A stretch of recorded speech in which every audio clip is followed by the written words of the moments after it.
கவனிங்க. யோசேப்பை குறித்து நமக்கு நன்றாக தெரியும். யோசேப்பு எங்க இருக்கிறான்? எகிப்துல இருக்கிறான். அல்லேலூயா. எகிப்துல யோசேப்பு இருக்கிறான். எகிப்துல இப்போ இருக்கிற இடம் எங்கன்னா எகிப்துல இருக்கிற சிறைச்சாலைக்குள்ள இருக்கிறான். அல்லேலூயா.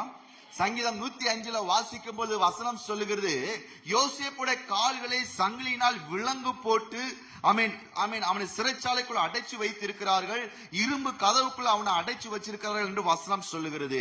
அவனுடைய கால்களை சங்கிலிகளினால் போட்டு கட்டி அவனுடைய பிராணனை இரும்பு கதவுக்குள்ள அடைத்து வைத்திருக்கிறார்கள். யோசேப்புடைய சிச்சுவேஷன் இதுதான். அல்லேலூயா. இந்த யோசேப்பு எப்படி இந்த சிறைச்சாலையை விட்டு வெளியில வந்தான்? இன்னைக்கும் நம்முடைய வாழ்க்கையில நிறைய பலகீனங்கள் உண்டு, நிறைய தேவைகள் உண்டு, நிறைய பிரச்சனைகள் உண்டு, நிறைய சவால்கள் உண்டு, நிறைய சத்துருவின் போராட்டங்கள் உண்டு, அல்லது நம்முடைய வாழ்க்கையில நிறைய காரியங்களை நம்மளால ஜெயித்து வர முடியாமல் நாம் தோத்து போகிறவர்களாய் இருக்கிறோம். ஆனால் நம்மளை ஜெயிக்க வைக்கிற ஆவியானவர் ஒருவர் இருக்கிறார். அல்லேலூயா.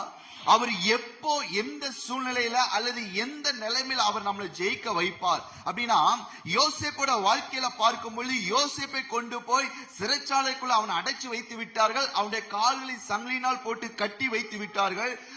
இரும்பு கதவுக்குள் அடைக்கப்பட்டு இருக்கிறான். ஆனால் இவன் எப்படி வெளியே வர முடியும் அப்படின்னா, அவன் மேல் இருக்கிற அபிஷேகம் அவனை வெளியே கொண்டு வந்தது. அல்லேலூயா.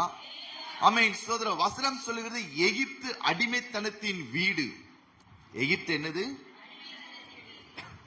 ஒருவன் அடிமைத்தனத்துக்குள்ள போய்விட்டான் என்று சொன்னால் அவனை வெளியே கொண்டு வரவே முடியாது. ரொம்ப ரொம்ப கஷ்டம்.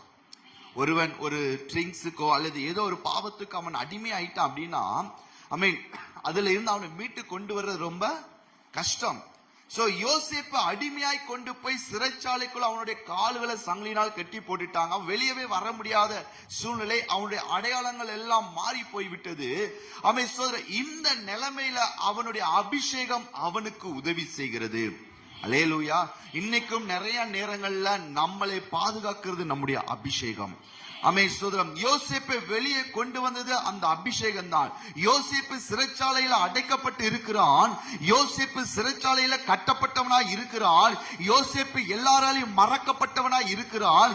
யோசேப்பு மற்றவர்களால் ஏமாற்றப்பட்டவனாய் இருக்கிறான். ஆனால் யோசேப்பு தனக்கு உண்டான அபிஷேகத்தை அவன் கரண்டா அல்லது செயல்படுத்துகிறவனாய் வைத்திருந்தான். அல்லேலூயா. யோசேப்பு, நான் சிறைச்சாலைக்குள்ள இருக்கிறேன், நான் கட்டப்பட்டவனா இருக்கிறேன், எல்லாரும் என்ன மறந்துட்டாங்க என்று சொல்லி அவன் ஜெபிக்காமல் அல்லது தன்னுடைய அபிஷேகத்தை அவன் அனல் மூட்டாமல் வைக்கவில்லை.